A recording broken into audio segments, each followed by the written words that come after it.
আসসালামু আলাইকুম ওরহমতুল্লাহ। সুপ্রিয় শিক্ষার্থীবৃন্দ, আশা করি তোমরা সবাই ভালো আছো। এই ভিডিওটা তৈরি করছি সপ্তম শ্রেণীর শিক্ষার্থীদের জন্য। 2024 সালের সপ্তম শ্রেণী ডিজিটাল প্রযুক্তি বইয়ের অধ্যায় 5 বা শিখন অভিজ্ঞতা 5 আমি যদি হই রোবট এর সেশন 6-এর 78 পৃষ্ঠার সমাধান নিয়ে আজকে আলোচনা করব। সেশন 6, যন্ত্র বুঝুক কথা।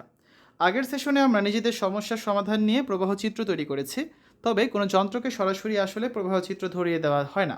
যন্ত্রকে নির্দিষ্ট কোনো প্রোগ্রাম অথবা কোড লিখে দিতে হয়, যেখানে যন্ত্রের বোঝার উপযোগী করে ধাপগুলো লেখা থাকে।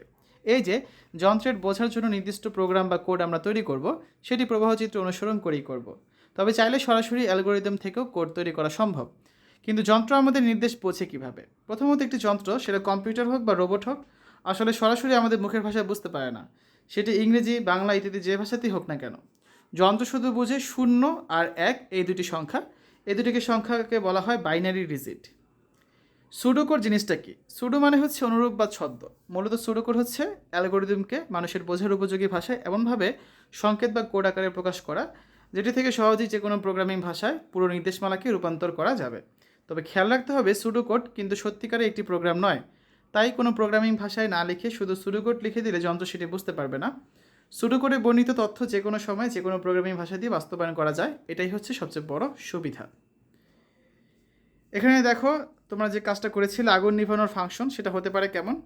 যে শুরু ক সমান ক্যামেরায় পরিস্থিতি শনাক্তকরণ, যদি ক সমান হ্যাঁ হয় আগুন নিভাই ফাংশন, এরপর শেষ অন্যথায় শেষ।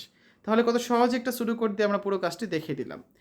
এরপর যে আমরা একইভাবে নিজেদের দ্বারা তৈরি করা প্রবাহচিত্রকে সুডো কোডে রূপান্তর করে ফেলবো, যেটা তোমরা 78 পৃষ্ঠার খালি ঘরে করবে। দেখো, এই হচ্ছে আমাদের সুডো কোড। প্রথমে শুরু, ক সমান হচ্ছে ক্যামেরা, যদি ক সমান হ্যাঁ হয় তাহলে ময়লা পরিষ্কার করি, ফার্স্ট ব্র্যাকেট মানে ফাংশন একটা, এরপর শেষ অন্যথায় শেষ। ঠিক আছে, এটা হচ্ছে আমার সুডো কোডটা ছিল। আমরা আগামী ক্লাসে সেশন 7 কাগজ দিয়ে রোবট বানাই, এই কাজটা করবো। এখানে বিভিন্ন প্রবাহচিত্রতে আমরা যেই প্রতীকগুলো ব্যবহার করেছিলাম, সেই প্রতীকগুলো দিয়ে হচ্ছে আমরা আগামী ক্লাসে একটা রোবট তৈরি করে দেখাবো। তো শিক্ষার্থীরা, এতক্ষণ তোমরা দেখলে সপ্তম শ্রেণীর ডিজিটাল প্রযুক্তি অধ্যায় 5-এর 78 পৃষ্ঠার সমাধান। আশা করি তোমাদের কাছে ভিডিওটা ভালো লেগেছে।